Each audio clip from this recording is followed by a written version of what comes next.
Gracias por tu palabra, gracias porque podemos, Señor, conocer un poco más de lo que tú nos has dejado ahí, Señor, y yo te pido que abras nuestra mente, nuestro corazón, nuestro entendimiento para recibir tu palabra, Señor, y que podamos dar fruto de ella, Dios. Gracias por todo. Señor, úsame y, Señor, que seas tú hablando a nuestro corazón en el nombre de Jesús. Amén. Bueno, me tocaron dos temas, así que yo espero darlos casi que pitando para que no se nos haga muy tarde. Es la introducción al libro de los Salmos y el Salmo 1. Entonces vamos a ver rápidamente la introducción. Hay mucho que dar sobre la introducción. Luego, si quieres, te paso las notas o te las tomas de ahí. Hemos hecho un PowerPoint porque eso nos va a ayudar a ir más rápido. Vale, entonces vamos a ver primero la etimología. ¿De dónde viene la palabra Salmos? Que es la primera diapositiva, por favor, la siguiente.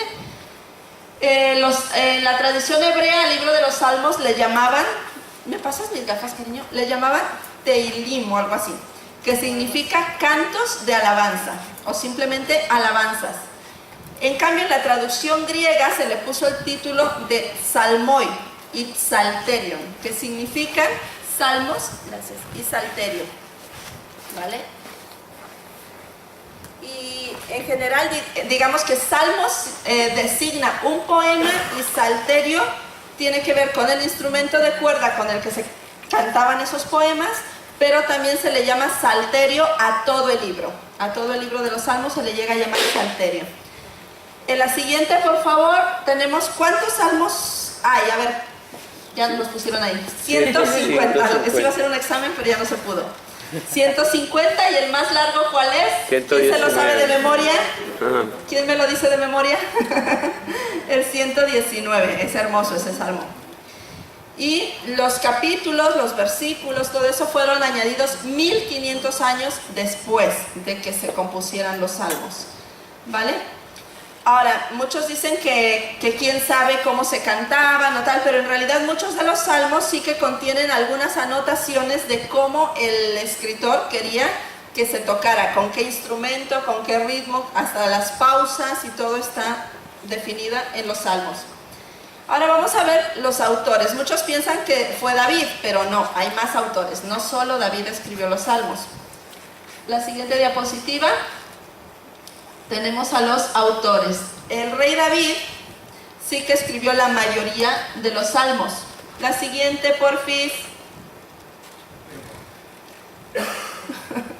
El rey David escribió 73 de los salmos. 73 salmos. Moisés escribió el Salmo 90.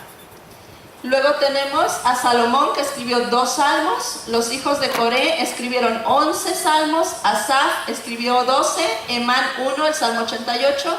Etán 1, el Salmo 89. Y Ezequías escribió 10 salmos.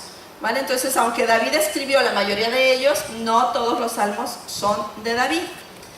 Y la estructura del libro. Siguiente diapositiva. El libro se compone en 5 libros, se divide en 5 libros que son del Salmo 1 al 41, es un libro, del 42 al 72, del 73 al 89, del 90 al 106 y del 107 al 150. Así se divide el libro de los Salmos y cada libro concluye con una doxología o con una alabanza a Dios final. Y se dice que el último salmo, el Salmo 150, ¿quién se lo sabe? Alabar a Dios en su santuario, alabarle en la hermosura de, ¿verdad? Ese salmo dice que es la doxología final de todo el libro de Salmos, de los 5 libros. Ahora, las categorías de los salmos se dividen en la siguiente, por favor. Las categorías de los salmos son los salmos reales, que son los que hablan del rey, ¿verdad? A veces hasta cantamos salmos al rey, Hosana, ¿no? Salmos que hablan de Dios como rey, que dice Jehová reina, Dios es el rey de Israel, etcétera, ¿no? Luego están los salmos de Sión, que son los que se enfocan a Jerusalén y hablan de Jerusalén, hablan de la ciudad escogida por Dios. Luego están los salmos penitenciales. Esos salmos son aquellos donde el salmista, como el Salmo 51, donde el salmista confiesa su pecado, donde va delante de Dios y confiesa su pecado. Luego están los salmos de sabiduría. Estos salmos enfocan algunos de los temas que ya se ven luego en Proverbios y contrastan al justo con el malvado, al justo con el injusto, ¿no? Contrastan lo que son las bendiciones de Dios y las maldiciones y tienen un enfoque sobre la vida justa. Y luego están unos salmos que llaman mucho la atención, les llaman salmos imprecatorios. Y estos son aquellos donde parece que David se quiere cargar a todo el mundo, ¿no? Donde dice, acaba con ellos, Señor, y mira lo que me han hecho, y no sé cuánto, ¿no? Estos salmos se consideran que pudieran estar en conflicto con los evangelios, pero no. En realidad vemos que el salmista no pide tanto una maldición, él pide justicia, pide que Dios haga justicia. No pide venganza, sino que pide ser librado del maligno, y no es que pida la muerte del malo, sino que el malo caiga en su propia trampa, ¿no? Más o menos es lo que esos salmos, donde David parece que va por todas, pues son salmos imprecatorios. Luego están los salmos de la Pascua, que estos salmos tienen un tono profético, ¿verdad? Y hablan de la celebración de la Pascua. También estos salmos le llamaban halal, ¿vale? Que son salmos donde se cantaban en el templo durante la época del sacrificio de los animales, durante la época de la Pascua. Y alaban a Dios, hablan de la salida del éxodo de Egipto y todo eso. Y por último están los salmos de lamento, que obviamente su contenido es obvio, ¿no? Se sienten emociones, se siente ahí el dolor del salmista. Y de hecho yo estaba leyendo una anotación que dice que los psicólogos dicen que los seres humanos nos pueden clasificar por 26 estados emocionales o 26 tipos de emociones que el ser humano tiene. Y casualmente el libro de los Salmos toca esas 26 estados emocionales del ser humano. Muy curioso. Así que por eso, cuando a una persona nueva le dices, lee los salmos, es porque te identificas con ellos inmediatamente, con las sensaciones y las emociones que transmiten. Ahora, las siguientes son las características de los salmos, y con eso terminamos la introducción. Los salmos se escribieron con la intención de ser cantados en público, durante la adoración en el templo, ¿vale? Y aún hoy en nuestros templos cantamos muchos salmos. Esa es la intención de los salmos. También fueron escritos durante un periodo de 1000 años. Imagínate cuánto tiempo tardó en escribirse el libro de los Salmos. Desde Moisés hasta Esdras. Todo ese periodo se escribieron los Salmos. Fueron recolectados y arreglados durante largo tiempo. Fueron escritos en lenguaje del espíritu humano. Y lo que os decía, reflejan los sentimientos del autor durante una crisis o durante un evento específico. Son palabras, digamos, del alma, de sentimientos, ¿no? Igual que el libro de Cantares es un libro de romance y de pasión, pues los salmos son de sentimientos, son como las baladas, ¿no? Que hablan del corazón, con palabras emocionantes, desgarradoras, me dejaste, te fuiste, y no sé qué dicen, ¿no? Pues así son los salmos. Formaron parte de la vida ordinaria del pueblo de Israel. En muchas partes las escrituras marcan que el pueblo de Israel respondía a Dios espontáneamente con un cántico de adoración o con un salmo. Individualmente cada salmo fue escrito con un propósito diferente. Algunos comenzaron como una expresión privada de devoción y otros se diseñaron específicamente para que la congregación adorara al Señor. Y fueron escritos en forma de respuesta. Era una forma poética de responder al amor de Dios, de responder a la grandeza de Dios, o como una oración pidiendo auxilio al Señor. Y por último tenemos el Salmo 22. El Salmo 22 es un salmo profético que describe claramente la crucifixión del Señor Jesucristo. De hecho, no se entiende el Salmo 23 sin el Salmo 22. El Salmo 22 habla de la pasión de Cristo y obviamente David no tenía ni idea cuando lo escribió, ¿verdad? De esto no lo había vivido. Entonces se entiende que fue el Espíritu Santo el que le dio esas palabras o esa revelación a David para escribir el Salmo 22. Y bueno, así cerramos una breve y rápida introducción del libro de los Salmos. Y vamos a centrarnos un poquito en el Salmo 1. ¿Cuántos se saben de memoria el Salmo 1? ¿Nadie? Yo me lo aprendí de muy pequeñita, ya se me medio olvidó, pero cuando tenía 6 o 7 años mi madre me hacía memorizar el Salmo 1 y me lo sabía yo, vamos, al dedillo. Vamos a leerlo. ¿Nos podéis poner el Salmo 1, chicos? Bueno, si no lo leo yo, no pasa nada. Dice, bienaventurado el varón que no anduvo en consejo de malos. Ah, mira, sí que me lo puse. Ni estuvo en camino de pecadores, ni en silla de escarnecedores se ha sentado, sino que en la ley del Señor está su delicia y en su ley medita de día y de noche. Será como árbol plantado junto a corrientes de aguas, que da su fruto en su tiempo y su hoja no cae y todo lo que hace prosperará. Siguiente diapositiva. No así los malos, que son como el tamo que arrebata el viento. Por tanto, no se levantarán los malos en el juicio, ni los pecadores en la congregación de los justos, porque Jehová conoce el camino de los justos, mas la senda de los malos perecerá. Este salmo hace una diferencia entre la vida del justo y del que no conoce a Dios, del que vive conforme a la voluntad de Dios y del que no. Y compara al ser humano con un árbol, con una planta. Y vamos a ver dos características que nuestra vida, tu vida y la mía, deben tener según este salmo. Número 1, dice, vamos a leerlo, los primeros versículos, dice, bienaventurado el varón o la mujer o la persona que no anduvo en consejo de malos, ni estuvo en camino de pecadores, ni en silla de escarnecedores se ha sentado. El que no hace esto, sino que en la ley de Jehová está su delicia y en su ley medita de día y de noche, será como árbol plantado junto a corrientes de aguas. Número 1, Dios quiere que tú y yo seamos personas correctamente posicionadas, que estemos posicionados en su palabra, en esa agua de vida que es su palabra. Personas que podamos echar raíces en el reino de Dios, en la palabra de Dios, para que podamos crecer saludablemente. Entonces, número 1, tenemos que ser personas correctamente posicionadas, y número 2, personas que progresamos continuamente.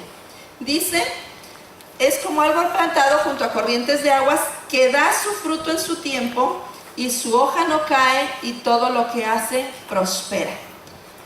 Algo que continuamente está progresando. Es un árbol que tiene raíces, es un árbol que da brotes, es un árbol fuerte, es un árbol, ¿sabéis la palabra resiliencia? Los psicólogos, ¿verdad? Resiliencia es la capacidad del ser humano de sobreponerse a las cosas malas. Es la capacidad que tienes, como los juncos, ¿no? Que te doblas, pero te vuelves a levantar. O como las esponjas, que te golpean y te contraes, pero vuelves a tomar tu forma. Eso es la resiliencia. Y este árbol tenía que haber sido resiliente, porque podía haber pasado tormentas, vientos, rayos, pero se mantenía constantemente verde, frondoso, dando fruto. Su hoja es perenne, no es una hoja que se marchita y vuelve a salir, es constantemente verde. Da su fruto cada temporada. Nosotros ahora en Ceuta me enfadé con un árbol de albaricoque porque estaba dando fruto, pero madre mía, cuánto albaricoque. Y entonces sus albaricoques caían a una zona de escaleras, y mi hijo cogía todos los albaricoques y los hacía rodar escaleras abajo y los pisaba y se llenaba todo de albaricoque. Pero era un árbol que estaba dando fruto en su tiempo. Entonces, Dios quiere que nosotros seamos así, como ese árbol perenne, que nunca nos marchitamos, que tenemos las hojas verdes, que damos nuestro fruto, que crecemos constantemente. Es un árbol que no tiene periodos de inactividad. En el invierno sus raíces se están alimentando del agua, de la nieve, de la lluvia, de lo que haya en el subsuelo. En la primavera está echando brotes. En el verano da sombra. En el otoño mantiene la hoja verde, no se le cae. Siempre está continuamente en actividad, dando fruto. La savia siempre fluye. Sus raíces se abren camino constantemente. Y este es el deseo que Dios tiene para tu vida y para mi vida. La vida no va a ser fácil, las circunstancias no van a ser fáciles. ¿Tenéis calor por allí? ¿Queréis que os pongamos el otro aire? Si queréis poner el aire del medio, que veo allá a la gente abanicándose. No, Juanjo, tienes el mando. Ahí está. Entonces, no solo quiere Dios que estemos en la posición correcta, sino que Dios quiere que nos mantengamos progresando continuamente. Cuando recibimos a Cristo, nos volvemos niños en la fe, ¿verdad? Bebés en Cristo. Pero no se supone o no se espera que toda la vida seamos niños en Cristo y lleguemos a morir como niños en Cristo. No, no, no.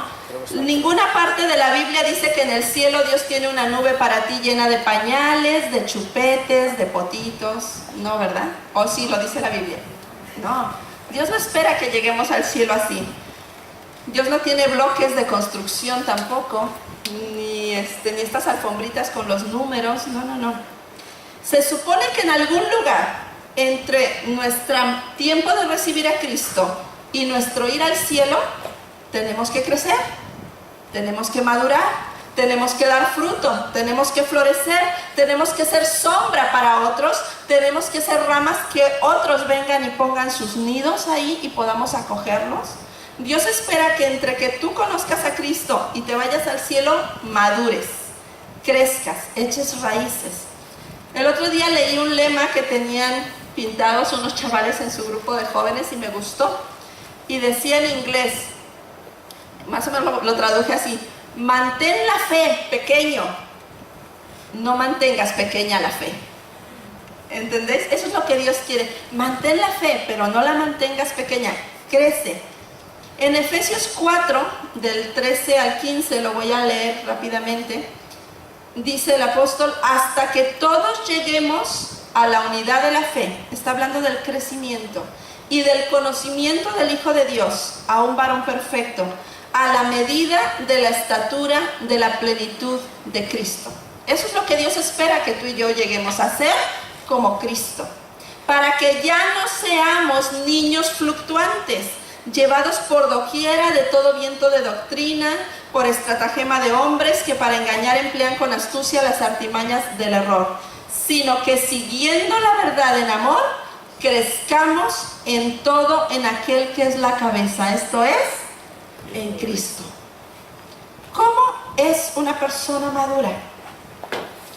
Una persona madura, yo no sé si te has parado a ver al crecimiento, todos los que, bueno, no voy a decir los que tenéis hijos, los que habéis sido niños, y aquí hay alguna que está entrando ya casi a la adolescencia, otros que están en mitad de la crisis de la adolescencia, otros saliendo, y otros que ya vamos para la otra adolescencia, ¿verdad? Ya que todo nos duele. No se espera que una niña de 12 años, ¿verdad?, todavía se chupe el dedo. Porque diríamos, pero Merche, por favor.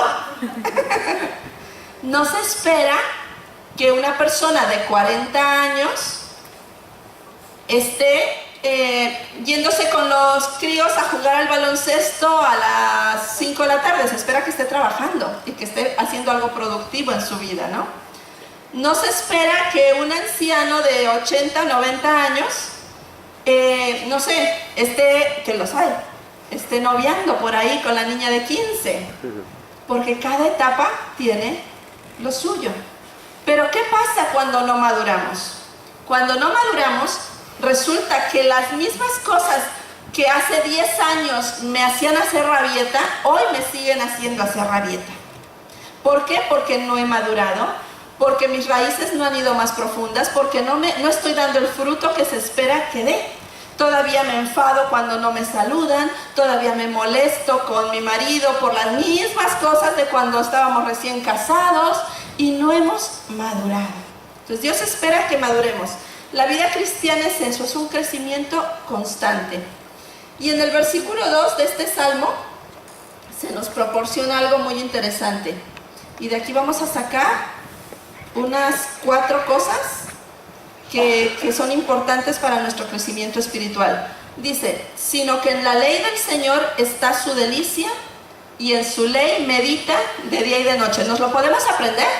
Dice, sino que en la ley de Jehová está su delicia, y en su ley medita de día y de noche. Otra vez. Sino que en la ley de Jehová está su delicia, y en su ley medita de día y de noche. Quítame la diapositiva, porfis. Venga, una. No, todavía no. 1:30. 2, 3. Sino que en la ley de Jehová está su delicia, y en el ley medita de día y de noche. De noche. Alguno nomás dijo de noche. Muy bien, sois aplicados. Vamos a ver 4 cosas. En primer lugar, el crecimiento del cristiano es un crecimiento intencional. Dice, en la ley de Jehová está su delicia. Su delicia. Cuando te deleitas en algo es porque es intencionalmente que lo haces. ¿Verdad? Cuando te obligan a hacerlo, tener que leer la Biblia porque mis padres me están diciendo que lea la Biblia. Ahí no hay intención ninguna. Pero cuando te deleitas es porque es un crecimiento intencional. En la ley del Señor está tu delicia. Te deleitas en la palabra de Dios, te deleitas en estudiar, te deleitas en leerla. Número 2, el crecimiento de un cristiano es conductual. ¿En qué se deleita? En la ley del Señor, en los mandamientos del Señor. Es conductual, tiene que ver con nuestra conducta. Dice que se deleita en la ley, se deleita en conocer los mandamientos de Dios y cumplirlos. A veces parece que nos deleitamos más en abolirlos, en saltarlos, en romperlos, que en cumplir los mandamientos de Dios. Pero un cristiano maduro es un cristiano que se deleita en obedecer a su Dios, en obedecer lo que Dios dice, en procurar agradar a Dios en cada momento de su vida. Por lo tanto, un cristiano maduro es conductual, se deleita en la ley del Señor. Número 3, tiene un crecimiento devocional. Dice que en la ley del Señor está su delicia y en su ley medita. Medita. Yo siempre tengo esa frase y digo que el Señor no nos manda a leer la Biblia. En ninguna parte de la Escritura dice, hijos míos, leer mi palabra. Dice, medita en la palabra. Es muy distinto leer que meditar. Es muy distinto cogerte tu Biblia y leerte el devocional de 8 y salir a trabajar y decir, ya cumplí mi cuota. Señor, ya hice mi devocional, ya me tienes que bendecir todo el día. Eso no es. Es meditar. El otro día yo tengo ahí una notita en casa y aún no lo he hecho, pero estaba meditando en un versículo que dice que la creación espera la manifestación gloriosa de los hijos de Dios. Y le estaba dando vueltas a eso, Señor, ¿qué es la manifestación gloriosa de los hijos de Dios? Y me lo apunté y eso es meditar. O sea, a lo mejor me pego 3 semanas con ese versículo, pero le voy a sacar jugo. Pero eso se trata, no de la cantidad que lees, sino de cuánto meditas en la palabra de Dios. Eso es una vida devocional, es meditar en su palabra. Y por último, un cristiano maduro se deleita, o sea, tiene la intención, tiene la conducta, tiene su devoción de una manera habitual.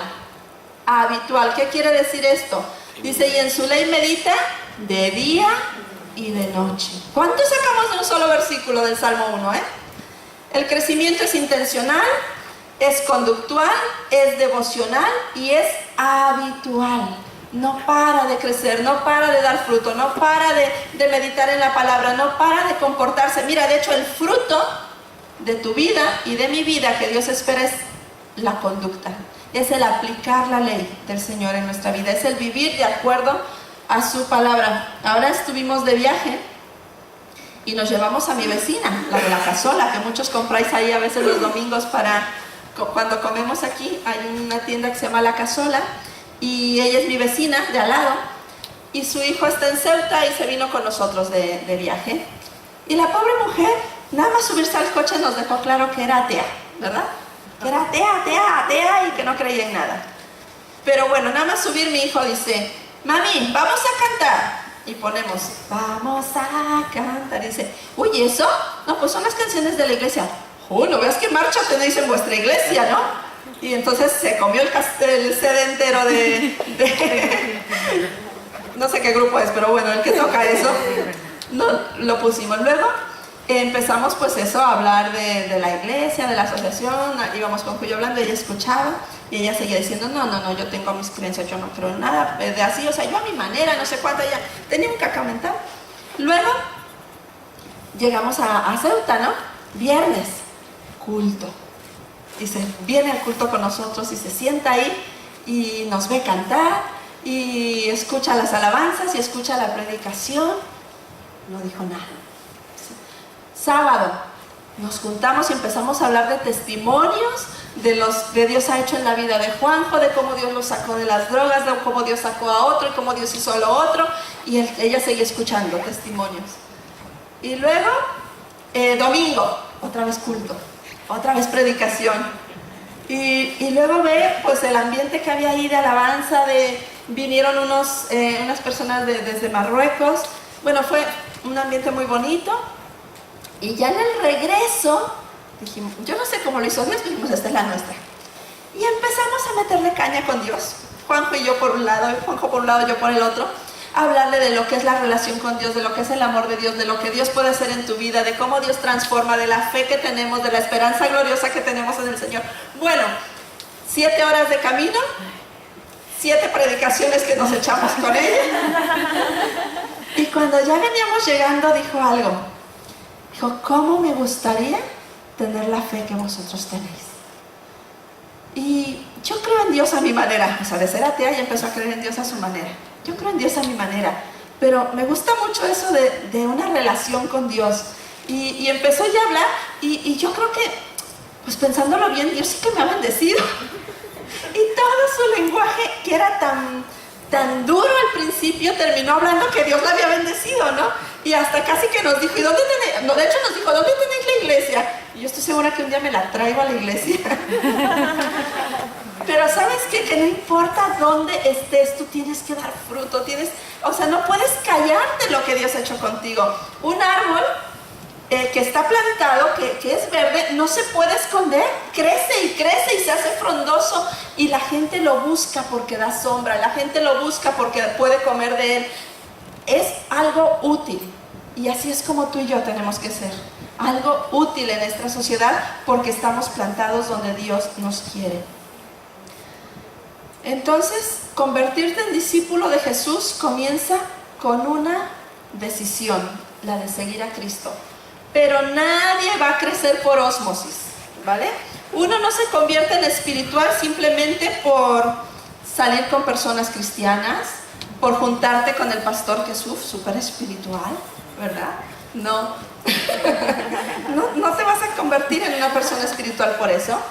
No vas a desarrollar una mentalidad bíblica porque lleves la Reina Valera y la Septuaginta y la no sé cuántos bajo el brazo, ¿verdad? Y duermas con ella debajo de tu almohada, ¿no? Ni te vas a convertir en una persona más piadosa porque te involucras en todas las cosas de Dios y eres ujier y das escuela dominical y grabas el vídeo y haces de todo. No. Solamente vas a crecer y a tener esa fortaleza cuando tus raíces estén posicionadas en el lugar correcto, que es en la palabra de Dios. Y cuando empieces a progresar continuamente y empieces a alimentarte de Dios, y esto no lo hace Dios, querido, esto lo hacemos tú y yo. Es algo que nosotros tenemos que hacer. Dios ya hizo su parte en la cruz. Dios ya es el agua viva, ¿verdad? Su palabra ya está ahí fluyendo. Ahora tú y yo tenemos que colocarnos. Porque cuando vienen las tormentas, cuando vienen los problemas, cuando vienen las dificultades, cuando viene el temor, cuando viene la duda, la ansiedad, la falta de fe, es ahí donde tus raíces te van a sostener en el mismo lugar, firme en la palabra de Dios. Y no es por lo que siento, es por lo que Dios dijo. No es por lo que veo, es por lo que Dios dijo. Es porque estoy posicionado en el lugar correcto. No se trata de lo que veo. De hecho lo cantamos, ¿verdad? No viviré por lo que veo. No viviré por lo que siento. Tenemos que empezar a creer la palabra de Dios, a vivir la palabra de Dios y a movernos en la palabra de Dios. Yo soy lo que Dios dice que soy. Yo puedo hacer lo que Dios dice que puedo hacer. Y si viene una dificultad, sí, es real. De hecho, esta mañana estaba escuchando una predicación y decía que este versículo que dice que el enemigo ha venido a robar, a matar y a destruir, mas yo he venido para que tengan vida y la tengan en abundancia. Hay una verdad y una gran verdad. El enemigo ha venido a matar, a robar y a destruir, es una verdad. Pero yo he venido para que tengas vida y la tengas en abundancia, es una gran verdad. En el mundo tendréis aflicción. Sí, es una verdad. Pero confiad, yo he vencido al mundo, esa es una gran verdad. Y tu vida y mi vida no se tienen que basar por la verdad, sino por las grandes verdades que Dios declaró en su palabra. Amén. Sí, puede que estés enfermo, sí, es una verdad, pero Él se llevó todas mis enfermedades en la cruz del Calvario, eso es una gran verdad. Y yo tengo que aferrarme a la palabra de Dios, vivir en la palabra de Dios, moverme conforme a la palabra de Dios y veremos el fruto de su palabra en nuestra vida. Amén. Amén. Nos ponemos de pie, vamos a orar. Señor, te damos gracias, Padre, porque tú eres el agua que sacia nuestra sed. Señor, tú eres ese río, Señor, de vida, que dice tu palabra que todo lo que se sumerge en ese río cobra vida. Señor, y yo oro porque cada uno de esta iglesia en Vida Cristiana puede estar plantado junto al río de Dios. Amén. Echando sus raíces profundas, Señor, junto a ti, absorbiendo tu savia, tu vida, tu poder en nuestra vida, tu gloria en nuestra vida, Señor. Y que podamos, Señor, mantenernos correctamente posicionados en ti. Venga lo que venga, no nos moveremos, estaremos firmes. Y Señor, en esta hora declaramos que todo aquello, Señor, que trae duda a nuestra mente, que trae inseguridad a nuestra alma, que trae preocupación, se va en el nombre de Jesús. Y que la gran verdad de tu palabra empieza a tomar su lugar en nuestra mente y en nuestro corazón. Oh Señor, oramos en este momento por la madre de Reina, Señor, que está ahí en su país, que está pasándolo mal. Pero en el nombre de Jesús declaramos vida sobre ella. Aleluya. Declaramos que tu vida fluye, Señor, sobre ese cuerpo, que tú soplas vida, tú soplas salud, sanidad en el nombre de Jesús. Y que tu hija puede tener la paz tuya que sobrepasa todo entendimiento, que mantiene en equilibrio nuestros pensamientos y nuestras emociones en Cristo Jesús. Gracias, Señor, porque tú eres un Dios, Señor, que nos sostiene y nos mantiene firmes en medio del dolor, de la tormenta, de las circunstancias difíciles. Señor, podemos levantar nuestra cabeza y decir, como decía el salmista, alzaré mis ojos a los montes, de donde vendrá mi socorro. Mi socorro viene del Señor, que hizo los cielos y la tierra. Te amamos, Señor, te bendecimos y te damos a ti toda la gloria en el nombre de Jesús. Amén. Que Dios os bendiga.